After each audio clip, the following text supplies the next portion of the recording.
Hello, everybody. How are you? Hope you're doing well this Friday lunchtime UK time. My name's Carl. It's lovely to have you with us here at the TEFL Org. We're doing a live Q&A session today about business English. So please say hello in the chat. Let us know where you are. I can see some people with some lovely names. One that really caught my eye then was Squirrel Munchkin. Hello, Squirrel Munchkin. That is an amazing name. Hello to everybody. Phil, hello. Namaste, Deirdre, Deborah, Josh, Alan, Huda. Hello, everybody. Just say hello. Hope you are doing well this Friday lunchtime. So my name is Carl. I am one of the tutors here at the TEFL Org. What does that mean? That means if you are going to do one of our online practical courses, you might have me for the weekend or midweek to help you get going in the world of teaching English as a foreign language. I also, in non-COVID times, run the practical courses face-to-face here in Northern Ireland, because that's where I am at the moment, just outside Belfast. I've been teaching around this beautiful world of ours for about 20 odd years. Taught in Vietnam, Sri Lanka, China, Japan. I was in Azerbaijan, Kazakhstan, Iraq. Just before COVID, for a few years, I'd been working here in Northern Ireland, but also working in Spain and Italy. And I run my own online teaching business. I also work as an examiner for a few different teaching English as a foreign language exams. So hopefully, I hope, and I feel I have, enough, a good chunk of experience of teaching English in order to answer any questions. So please, if you do have any questions, put them in the chat. I will try and answer them. If I can't answer them, Alan, who is monitoring the chat, who also has a vast amount of knowledge, can help me answer them as well. But today's topic is what I'm going to start talking about for the first sort of, 10, 15 minutes before I get around to your questions, is about business English. All the hellos. I'm loving all the hellos. Hi, Tim, Pat, Joe, Max, Alison, Lizzie, Angela, Tana, everyone, Frederic. Hello, everyone. I can't go into all of your names, but I'm really glad that you are with us today. So, and I can see some of the questions coming in. So please keep them coming in. I promise you, me and Alan will get round to the questions in the next hour. So let's start by just talking a little bit about business English, because it's something that quite a lot of people and teachers maybe don't think about trying to get into, or maybe don't think they will have to teach. So I'm just going to run you through a little bit about my experience of business English. It's not my main strength. It's not something that I have taught lots and lots of, but it is definitely something I have had to teach. And I'm just going to first of all sort of go into a little bit about my experience of teaching business English. So first of all, one of the first business English classes that I had was in Vietnam, where I was employed by a university in Vietnam, but they actually also had a little bit of a sideline where they tried to make a bit of cash from sending their teachers to go and teach in various workplaces. So I, a couple of afternoons a week, I would trundle off on my motorbike to an office which was the office was basically an estate agent where they tried to get people flats. So they would rent out flats, and they found that they had a lot of Westerners, a lot of English speakers trying to rent the flats. So I would go there, and the company would pay me to go and teach in the workplace. So that was my first experience, and I also did a bit of that in Japan. I also did a bit of that in Sri Lanka. I also had in Japan sort of specific business English classes where I worked at a language school. So the language school would advertise, come 2 nights a week, individuals come to a class of 10, 20, whatever, how many people it was. And we would study business English at different levels, elementary, pre-intermediate, intermediate, all the way up to advanced. So you wouldn't have people from the same workplace there, you'd have lots of individuals that would sign up for business English classes. Okay. Then I also have had at various stages wherever I've taught around the world, one-on-one business English classes. So that is where an individual, sometimes a pair, but usually an individual, has paid either me directly or has paid the language school directly to have one-on-one classes in business English with a teacher. So that's the 3 different types of business English that I have asked. Okay. Good. I can see all the questions coming in. This is fantastic. I promise you I'm going to get through to them. Okay. Get round to them. So let's first of all talk a little bit about the workplace classes where you go and work in a workplace. Okay. So they are paid for by a company. So as I said, estate agents was one that I paid for in Vietnam. In Japan, I had I think there was some sort of, I'm trying to remember the first one I did, but I think it was some sort of plastics sales company. So I would go there and I would teach the salespeople how to use business English a bit better. Okay, so that was one of them. Now, the key thing that you have to remember here is that the company has control. So the company is the people who pay you or pay the language school you work for. So they very often say what it is they want you to teach. So, for example, in the Japan class that I went and taught in, they wanted me to just teach sales language to the salespeople. That's the only thing. I would go there. That's all I would do. No writing, really. No reading. Just listening and speaking lots of telephone phrases, telephone communication help, that kind of thing. Because that's what the company wanted me to do. Okay. Quite often, these are, in my experience, mixed abilities. So a company will pay you to come and teach for them, teach that group of people who they want you to teach. There's no sort of level testing. You might only have, like, say, 8 or 9 students. There could be a big range of abilities within that class. So it can be quite difficult in regards to that. That's my experience at business English in a workplace. Mixed abilities is definitely something. I don't want to go too much into mixed abilities. Maybe that's something we can do a webinar on. In fact, we maybe did it before, if I remember. But Google, if you do find yourself in this, Google how to teach ESOL, ESL, EFL mixed ability classes. Okay. One problem with this is quite often the students want something different from the company that's paying you. So I remember in Japan, another one I went to was the company was paying me to do email correspondence. They wanted me to help the people in the inquiries department to respond better to emails. When I got there, the students wanted no help at all with the emails. They all wanted to improve their speaking. What do? The company is paying for you to teach emails. The students want speaking. What do? You really have to keep the company happy. So you might do sort of 80, 85% writing, 10, 15% speaking, something like that. Okay. Okay, I hope that is one of the things then sort of clears it up.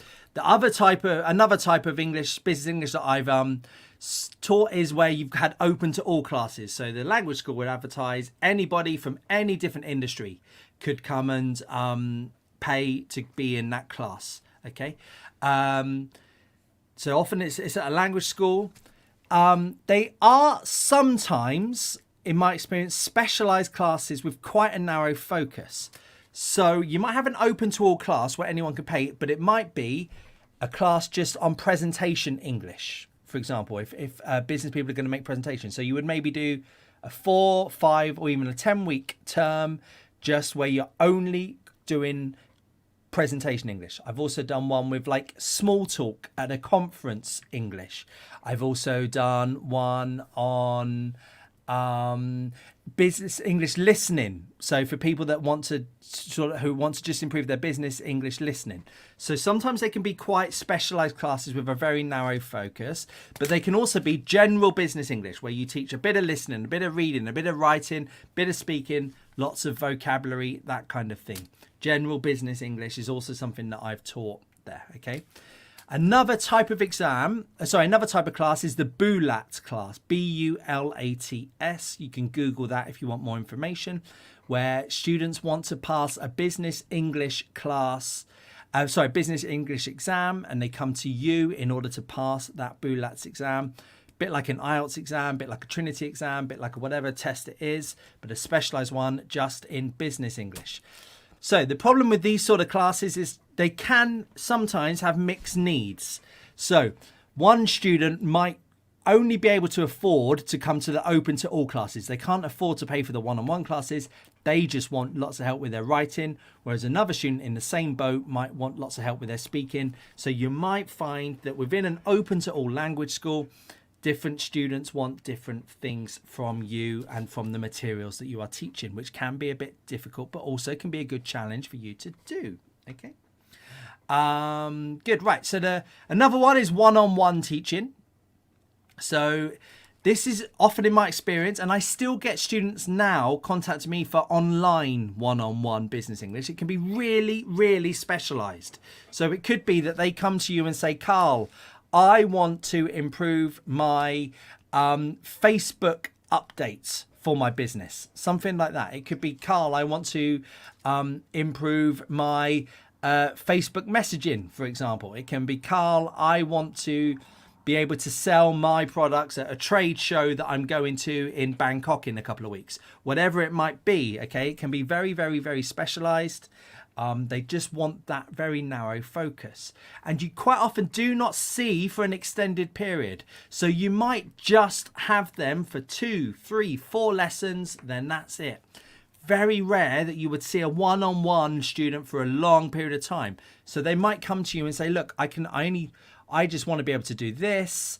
You check on them, you look at what they need to do, you sort of see their ability at the moment, and then you say, right, okay, 3-4 weeks.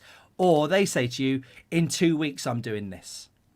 Okay, so that's just, you got to be careful that you're not going to see them for a long time. You've got to be aware of that. Can be, in my experience, pressurized. They want quite a lot from you in quite a short period of time, and they want it really quickly, and they can sometimes get a little bit annoyed if they feel they're not getting it. However, they can also pay quite well, and they can also be quite grateful if you do really help them to sell their product or to improve their job or to pass their BULAT exam, whatever it might be. Okay. Good. Hope that helps you. Right. So how to get the students? How, if you are trying to set yourself up as a business English teacher, either online or in the country where you work. Now, I have actually taught business English here in the UK as well, because quite often, well, this is before Brexit, to be honest, but quite often local, and they tend to be sort of factories. They tend to be sort of low skilled jobs. They might have workers whose first language isn't English. So I know up the road from me, for example, there is a sausage making sausage making factory. And I was in there helping a lot of their Spanish students to improve their English and to improve their business English for being able to do with the health and safety, that kind of thing. All right. So it's not just being abroad. It can also be in the UK. It's difficult to get business English students. If I could myself just run off business English students, I'd be quite happy because they pay quite well. It can be quite difficult, but once you do get some, you are happy. All right. So first of all, don't think there are loads of business English students out there. You've got to do quite a bit of legwork for it. Okay. There's a lot of competition for business English because language schools go after these students, and also individuals go after these students because of the money. Okay. So don't think there's lots out there. Just get yourself prepared for it. Going to be a bit of work. What you need to do is contact the training department of a business. So a bit of Googling, a bit of looking on the websites of these the businesses. So you've seen a local business with lots of people in it. You can say, right, okay, I need to find whoever is in charge of the training. Contact them, and they often have a budget in order to pay for some sort of training. They can get you in there. Okay. The other thing is to advertise. So advertise on Google, advertise on Facebook ads. You might need to pay. You could even advertise in local newspapers if you are abroad, something like that. Local trade papers. I did all right in Japan in some local trade papers. The other thing is like email lists, this kind of thing. You might need to pay for them, but again, once you get them in, you're happy. My advice to you is be as specialized as you can be. So don't be Carl the business English teacher, be Carl the spoken presentation English teacher, because students are much more likely to trust you if you can say, look, I can specifically do this. Now you might narrow down your options, but you might have more success rate once you actually contact them. Okay. So that's my quick advice on business English. I can see there's loads of questions coming in. So let's just get straight to the questions, shall we, Alan? I've got to scroll right the way back up. Oh, there's all the hellos. Where is the first question? Hello, everyone. Nargis, you're in Northern Ireland. Good. I hope isn't it sunny today in Northern Ireland, which is so rare. First question, I think, is from Eileen, I think. There's a question about Alan. I don't know whether Alan can answer that one before that, but Eileen. Eileen Thomason. Please, can you signpost how to find a TEFL level test? Okay, that's a good question, Eileen. So for anybody that doesn't know, before you get a student, either one that you found yourself or before a language school, if a language school has got them, the student should be tested on their level of English. Now, quite often, these tests are done quite quickly and maybe aren't very thorough because it costs money to employ someone to do the level test. So language schools don't like to do that. A good language school or a good teacher, if you're finding students yourself, should test the reading, should test the speaking, should test the listening, and should test the writing, all 4 skills of the students. However, quite often it's just done in the form of a grammar test. And somebody can be quite good at grammar, but maybe not very good at speaking. So that's why it needs to be as comprehensive as you can.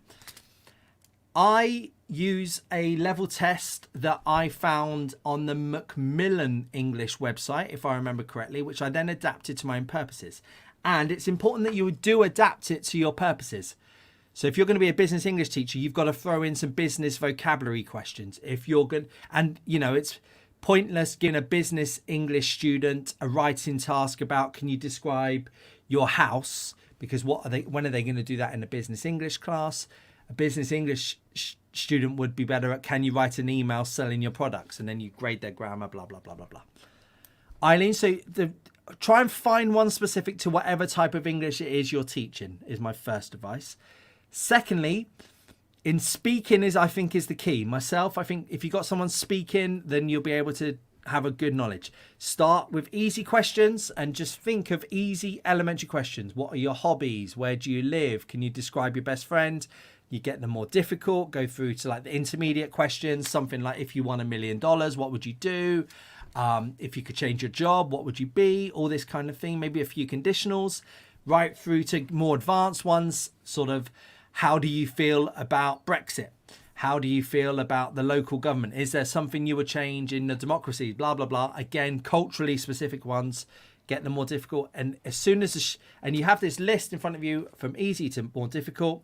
And as they get harder, then you cut the student off at that level if they can't answer it. So if they can't answer the conditional ones, they're not an intermediate student. They are a pre-intermediate student. Hope that answers your question, Eileen. Hello, all the hellos, everybody. Sandrine, nice one. You're enjoying our 20-hour teaching observation. Good. Is it possible to watch business lessons online? Alan, I don't think there's any way that I don't think we have any bank of business lessons. I'm pretty sure we don't. on the TEFL Org website or anything like that. What I would suggest to you, Sandrine, is to go on YouTube really and just see if you can find any business English lessons on that. Okay, because I'm pretty sure the TEFL Org don't have any. We do, I think. Do we offer a module, Alan, in business English? I'm not quite sure. Do we? Yeah, I think we do offer a business English module. So if this is something that you're going to go down the route of being a business English teacher, that might be something that would be better for you, Sandrine, instead of just watching videos. Okay, so just have a little think of that. But I think YouTube is probably your friend there. Renato, what are the best sites to get English materials for my business students in order to make it fun and business English? And facilitate the learning process even. Sorry, my reading is bad today. I must admit, I don't know any specific English materials. What I do is I make my own business English materials for the student. Now, there are business English textbooks out there, Renato, and I think that is probably your first port of call. So you want to try and find a business English textbook, and usually within the business English textbook there are lots of different materials, okay, depending on levels, all this kind of thing, and from the different skills. So I would try and find yourself a good business English textbook and then see if you can make maybe your own materials for your students to do that. Fun, think of any sort of general EFL games that you do, and then think and then try and maybe do business vocabulary instead of general vocabulary. Okay, it's not that different, doesn't have to be. Okay, Renato, good. Great. Sandrine, hello. Which language point do business students usually need to work on? That is a really wide question. And the answer is it depends on the students, depends on their levels. So you might do some grammar with them. There's not such a huge focus of grammar in business English generally. There's a lot more focus on vocabulary. There's a lot more focus on skills type lessons. Okay. There's not really a specific language point. You have to find out from your students what they are not good at with grammar, and you need to improve it.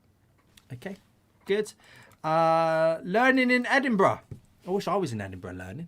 Are there any specific recruiters that you recommend for seeking business English job opportunities? No, I think you'll just see them advertised.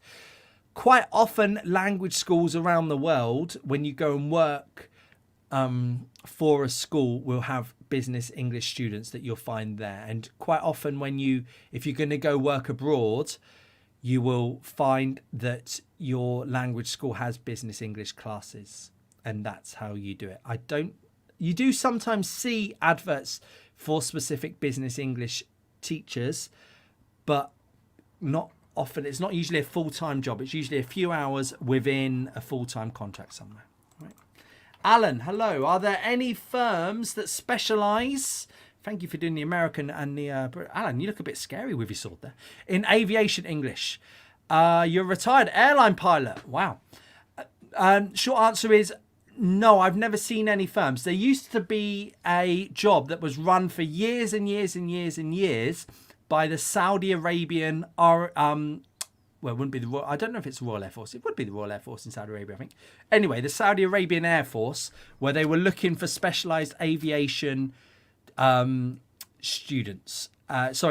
teachers. I haven't seen that advert for a while, but it might still be there. I would, if I was you, for the aviation English, I would contact pilot training schools around the world, or air traffic controllers in the regional departments, something like that. Alan, that's how I would do about it to get aviation English. Hope that works out for you, Alan. Squirrel Munchkin. I love that name.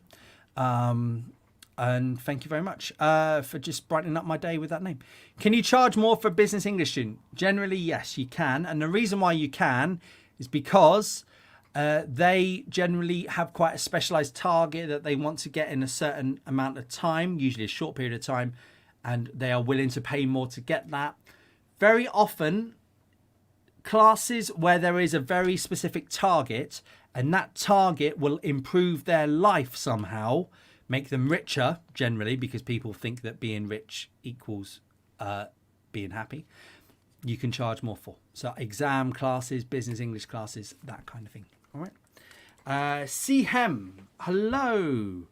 How does business English require training for teachers who aren't specialised in it? So first of all, if you're not specialised in it, then you can do lots of modules. For example, our module at the TEFL Org on business English.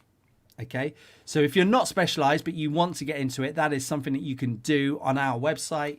You could go in there, you can type in, let me just share it. I'm sure if you go onto the TEFL Org website, which looks a bit like this, if you go into the search and you type in business English, I am sure something will come up. I'm really hoping that something will come up. There you go, teaching business English. So if you are someone in a general English teacher who's never taught business English, I would go down that route, see if you can go and do something like this. So if you just go to our website, TEFL.org, search for business English, you'll find some stuff on there. Okay, first thing you need to do.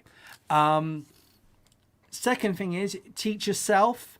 So quite often these courses are, you can download materials from the internet. There's lots of websites which you'd have to put in as narrow a search as you can. So it does depend on the students that you get.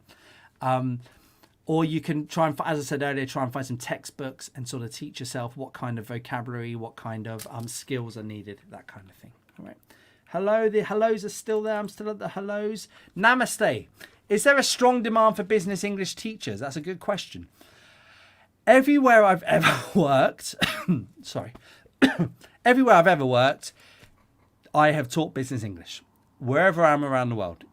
The world is quite... The world is, to get a cliche, getting smaller. You know, there's lots of trade going on around the world, and yes, the language of trade is English. So there is a demand for business English teachers wherever I've taught around the world. Sandrine, hello. Keep the questions coming in, Sandrine. Do you need to specialise in one field when teaching business English? No, I don't think so. I think medical English and aviation English aren't quite business English myself. That is a special type of English. Business English tends to be sort of transaction English, where you're trying to get money from them. Whereas medical English can be things like how to, I don't know, do CPR. Or I'm not a doctor. Can you tell I'm not a doctor? Or how to sort of the language that's used within a surgery or something like that when you're getting operated on. Okay, so that's medical English, not really business English, my opinion. Same with aviation English. Aviation English is usually things like rise to altitude 40,000 feet, please, or you are clear for runway 2. That kind of thing is aviation English generally. All right. You don't need to specialize in one field. You don't need to. However, the more specialized you are, the easier it is to advertise. Okay. Thomas, hello Thomas, does coming from business help? If so, any specific jobs that companies find appealing? Yes, I think it does. So I have worked with a lot of people. So for example, I worked for the British Council for many years. The British Council very often advertise specific business English jobs. They have a very posh name for it, something like corporate helping or something like that, but it's basically business English. And they often want people with a business degree. And I would say that if you have some sort of business experience or a business degree, you will get more work in it for sure. And it will help you because you'll be able to tell the students more information about what they want. Kevin, hello. Is it normally quite specific to the business they're involved in? So I'm not quite sure what you mean, who they are in this, Kevin, but generally, yeah, the students want something that is very specific to the industry that they are involved in, or the company that's paying you wants something very specific. So yes, it is. And that can be a bit of a challenge, but I also found it quite interesting in order to learn about other industries. Deborah, how can you advertise cheaply and easily? That's a lovely question. If you find the answer, please tell me. Cheaply. Are there any classes for setting up a website? I don't think we have any courses on setting up a website, Alan. I don't think so. I think it is covered a little bit in one of our industries. I'm sure Alan's going to put it in the chat for me and help me. But first thing, cheaply and easily, YouTube is your friend. Okay, so look up Google ads, look up Facebook ads. That's how I get my students online. Cost me money, but I have kept my costs low. I have at the start, I went a bit crazy, spent too much. My money was just going straight into Mark Wahlberg's pocket. So yeah, Alan is. So that's the first thing you need to do is to look at that. And Facebook, Google ads are your friends. Cheaper can be something like Gumtree. I do get less as I've got slightly more accomplished, but I did start off by advertising myself on Gumtree and got students that way. And I also went onto Facebook groups and I chatted to the students and got them that. Class have set up a website. Alan has said, yes, we do. We have the 40-hour Teaching English online course. Gives more information about that. Let me just share the screen. Alan has given me a great link, and I'm sure he put it in the chat as well. So on our 40-hour Teaching English online course, yes, learn how to get started as an online English teacher with our specific course and join us rapidly. Great. So all this kind of thing. Yes, how to teach online, how to plan your lessons, how to set up your own teaching website, how to promote yourself online. Perfect. That sounds like exactly what you need, Deborah. Again, you can find us on our website, the TEFL Org or TEFL.org. Yes, Alan, I'm sorry I forgot about that one. Sandrine, hello. Are there any agencies or platforms dedicated to business English students to work for? I don't. You see jobs advertised. So basically, you generally see business English jobs advertised within the jobs that you see generally for English teachers. And that, I think, also helps answers the next question by Namaste. Jim, you have decades of international managerial experience. Decades, all right. No need to show off, Jim. Plus degrees. Degrees plural. All right, Jim. Okay. 200 hours TEFL training, 40 hours general English EFL teaching. All right. Do I not do my job? How horrible would I be to a school firm of business English? Very. Or do they want a couple of years teaching? No, I think they would be really happy to have someone like you, Jim. I would also start, I don't know what your business experience is in, Jim, but I would also start looking for students myself if I had that sort of experience, because you would very clearly be able to help students in a very specialized field. Okay. Tana, hello. Is there an expiry date for TEFL certificate? No, there is no expiry date for our TEFL certificate.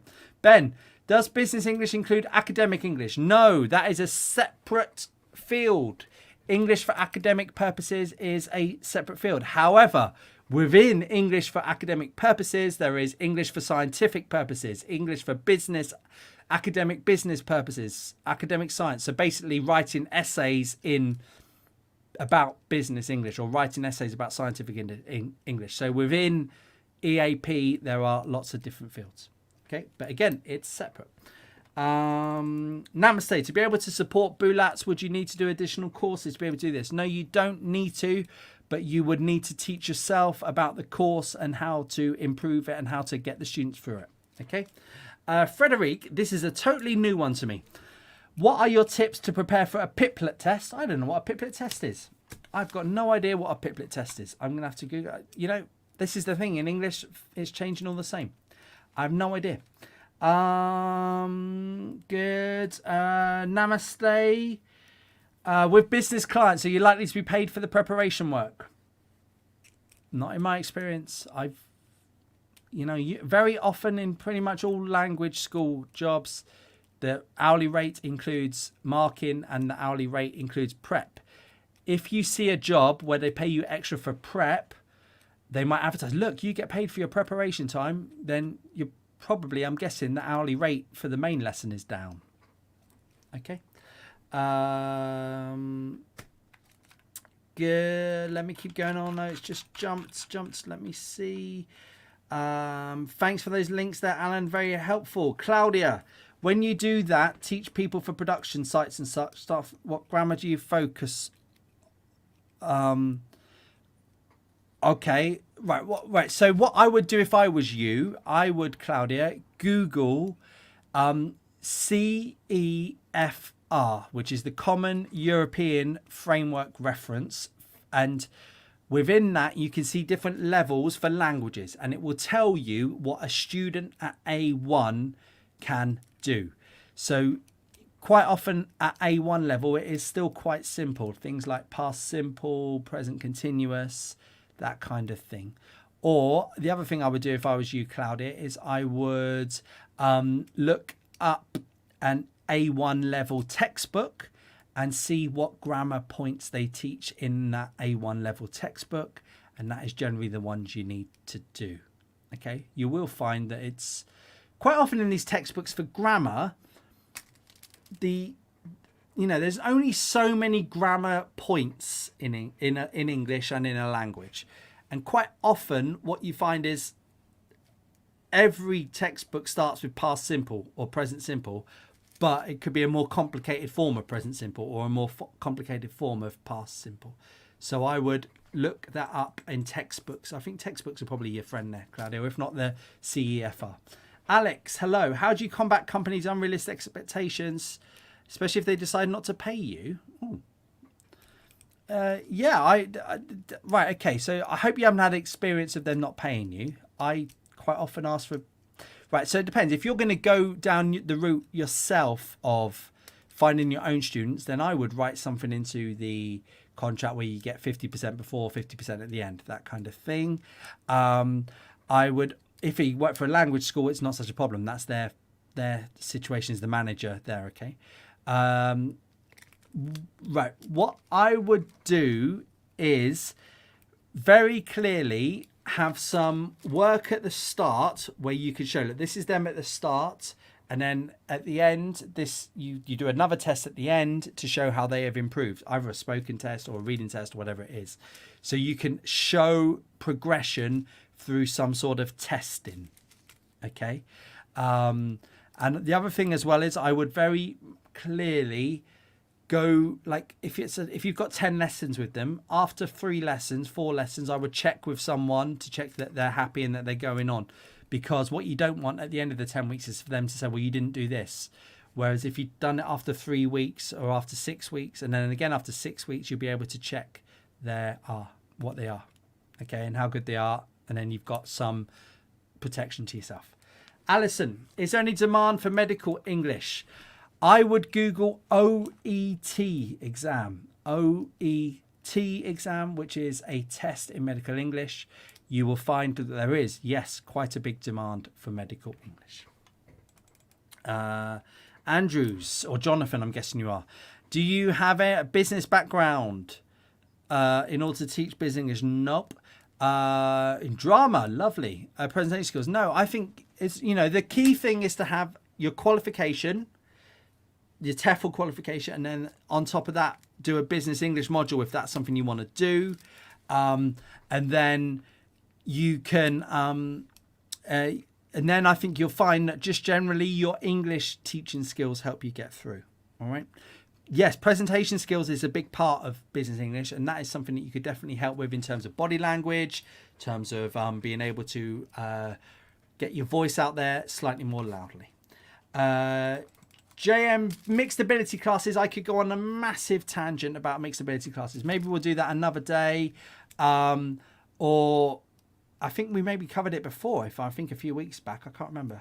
But if not, Google is your friend there. There's loads of stuff about mixed ability classes. Namaste. Have I created or helped with creating employee handbooks? No. But that sounds like a writer's job more than a teacher's job. Not something that I've ever got involved in. However, I do like Linkin Park. I would like to get involved with Linkin Park. Bridget, can you speak to how to determine the right hourly rate? Lovely one. To charge in a new country. Okay. So when people ask me how much should I charge, the first thing I would say is how much are you happy to work for? That has to be your first bit. So you need to budget yourself how much you're happy to work for. If you're going to go work abroad, look at the hourly rate that teachers in language schools or universities, whatever it is you want to go into, are how much the language schools are paying. Generally, they don't charge the students. They charge students a bit more. So let's say, for example, it's $20 an hour that they're paying their teachers. If it's a one-on-one class, they're probably charging $30 an hour to the student. So you might be able to undercut that language school by charging students $25, which comes direct to you. However, there are costs involved, such as advertising. There are costs involved, such as premises, materials, all that kind of thing. So really depends on the country you're going to and how much, on average, somebody would work there as an hourly paid teacher. Okay. Like the monthly rate, that kind of thing can be a bit more difficult because quite often if somebody works full time on a monthly rate for a language school, that sometimes includes things like accommodation and that kind of thing. So you've got to factor that in. I hope that helps, Bridget. Eileen, no problem. Sandrine, no problem. Josh, thank you very much for that information there to people. Princess Koki Mohammed, hello. What about books you recommend which can be purchased from TEFL? I saw many books in TEFL, but what is the most book necessary can help recognize them grammatically well? Right, so the books that you are, I don't think the TEFL Org sell books, we sell courses. Okay, so I don't think you mean from us, the TEFL Org, the books that we sell. We do sell some sort of lesson packages and that kind of thing, but I don't think we sell books. The books that you need, if it's to help yourself, Princess, then I would, it depends on where you're trying to get to. Or it's also with your students. So there are lots of textbooks out there. You've got to find one that matches your students' needs. So if you got students that come to you that want to improve their speaking, there are textbooks just for speaking. There are textbooks just for certain exams, that kind of thing. So I can't recommend one for your students until I've met your students, until I've done an analysis of your students to find out what they want and what they need. Okay. Tracy, lovely advice there about specific business phrases. Hello, John. You're always here. I'm glad you're enjoying that as well. Some great tips. Lovely there. Huda, yes, I think we can look about teaching young learners. That is something we can do. Alan, we can maybe do that in a couple of weeks. I think we've got next week's one planned, but we'll see. Roger, is there a speciality in business finance English? Yes, definitely. There is definitely helping people with finance English is definitely a thing, and it's definitely something you can get involved in if you have a background in that. Definitely. Alex, is it useful to have a degree in business? I would say out of all of the degrees that are the most, and you can teach on any degree. Okay, you know, you don't have to have a degree in English. You don't have to have a degree in languages. You can have a degree in drama. You can have a degree in geography. You can have a degree in history. Apart from degrees like I have, which is in basically English grammar, I think probably the second most helpful degree is probably business. But that doesn't mean don't go out and get a degree in business to go and teach business English.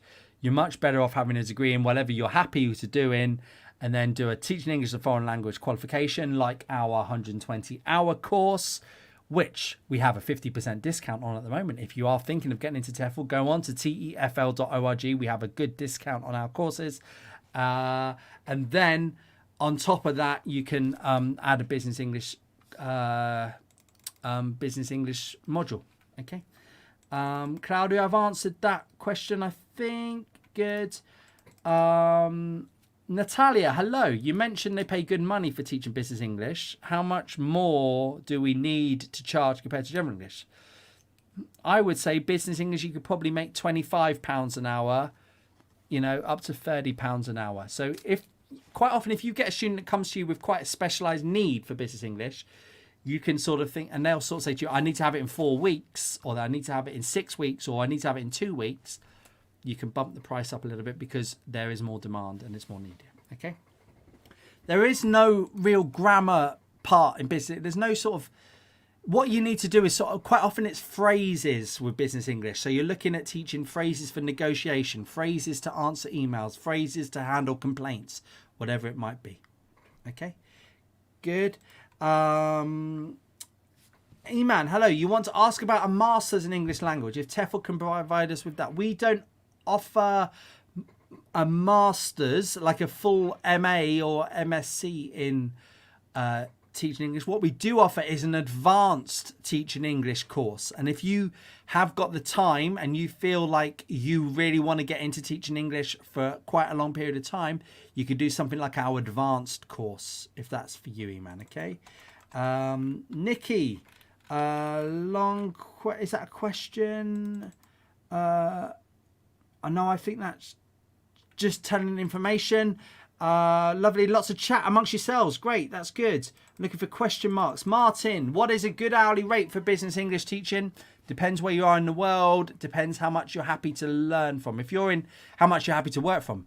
If you're in London, the amount of money you need per hour is probably higher than somebody who lives in Bombay or somewhere like that. So the hourly rate does depend on you and how much you're happy to work for. Look online at your competitors. How much are they charging? Probably don't go too far from that one. Okay. H. Carty, which basic knowledge do you need to become an English teacher?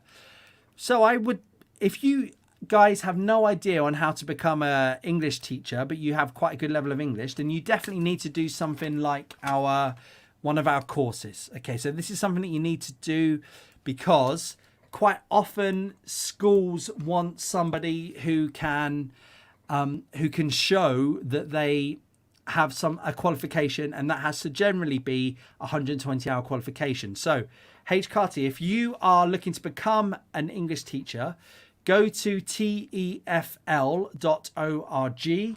and look at these TEFL courses.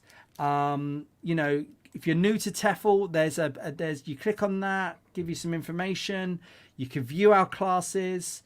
It could give you lots of information here about how to get into English teaching.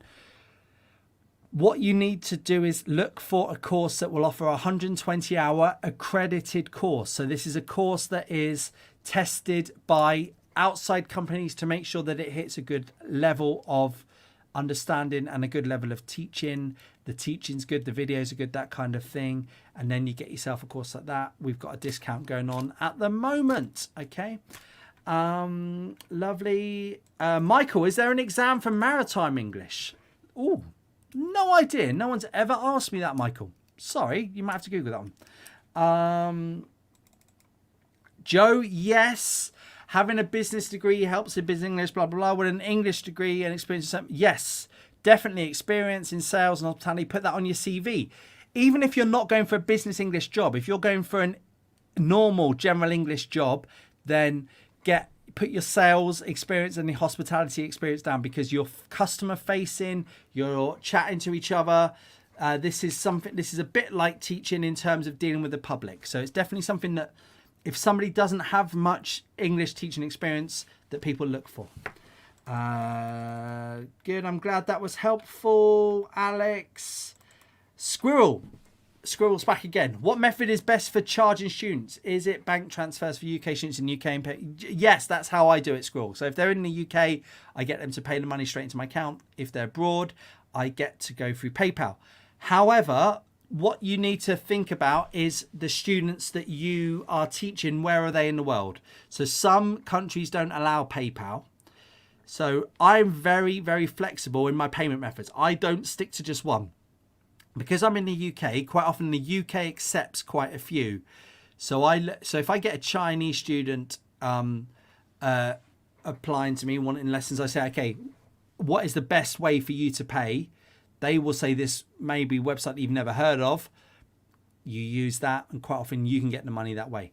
Be careful of fees. You need to work that out. I charge the students the fees, or I calculate it into my hourly rate. But nowadays, I actually invoice them for the fees. All right. Jane, yes, you right. So sorry, yes. HND qualifications in business finance will help you. Would be acceptable to teach business English. Might not be enough to get a visa, a work visa to go to another country. So you need to check if your HND hits the minimum requirements of a degree in order to get the visa if you're going to go abroad. All right. James, would management come under business? Yes, management does come under business, and it's a form of business English that you would teach. Lovely. Phil, you propose to include business English as part of your services in in due course. Yeah, I would think that sounds good, Phil, but I would try and keep it a bit more specialized if I was you. Okay. Nikki, can I suggest sites I can look for teaching English online? Whether business English or other, I currently have 2 Romanian vets learning and improving English. Both live in the UK. So you, I'm not quite sure what you want, Nikki. Do you want resources or do you want jobs? I would say if you want, well, I would look on our website. So go to TEFL Org, look at the search box, see what you can find. We've got loads of blog posts. We've got loads of pages on different types of things. So I don't know what it is you're quite looking for there, Nikki. Okay. TransferWise is good. Yes, I have also used TransferWise to get money as well. I have lost the comments. Let me check because I didn't highlight them. Nikki, or did Nippy? No problem. We'll come to the end now, guys. So if you've got any quick questions, put them in. If not, we're going to be off soon. Eman, what can you do when some questions are hard and confused in my quiz during my course 120 hours? So reach out to your tutors, Eman. They are there to help you.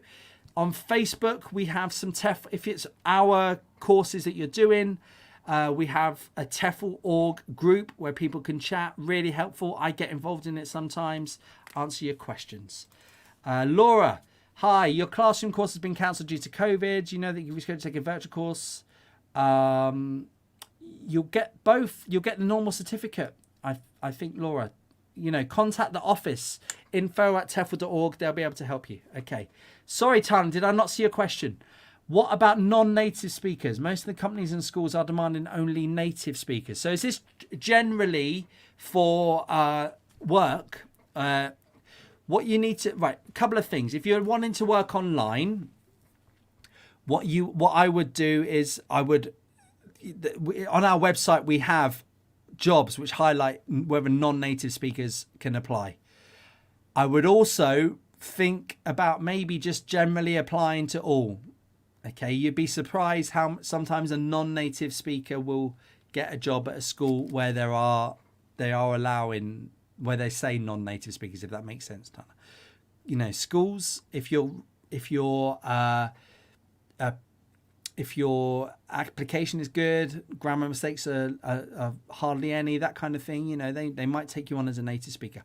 You also need to find out what their rules are for native speaking. If you've got an IELTS of a certain level, they quite often take that as a native speaker. So it does depend on the job, all right? So don't limit yourself by saying, oh, that's another job that I can't apply for. Why not give it a go, Tana, if you are finding that you're not getting enough work?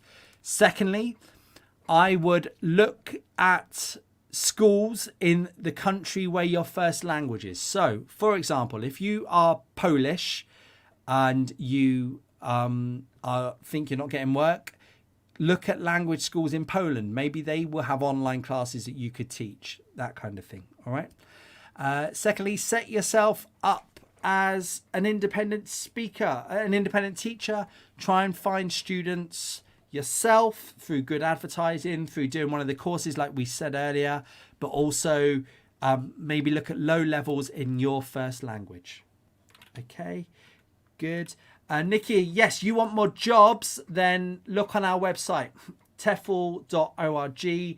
We have a job section where you can apply for them. All right. Sherry Shill, what a lovely name. Or Elaine, I don't know what your first name is. Is a 120-hour TEFL course enough to teach business? It's the minimum. So yes, it is enough, but you might want to add on a module to teach business English yourself. Okay. Learning in Edinburgh. Hello. Do I have a favourite activity or game that you find perfect for introducing a new topic in business English?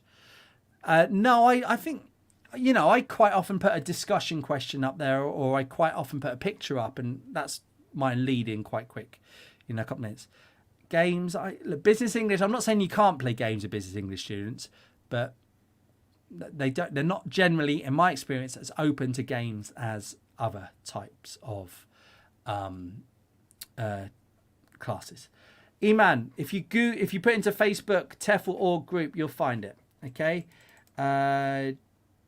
Jane, Hello, thank you for reply. You already live in France where you have an equal amount of work experience. After my 120, oh God, I'd be looking for a career change. So would a HND.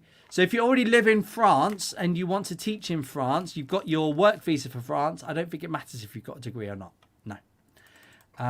Thank you, everybody. I think we're coming to the end of it. Ruth, I think you're going to be the last question.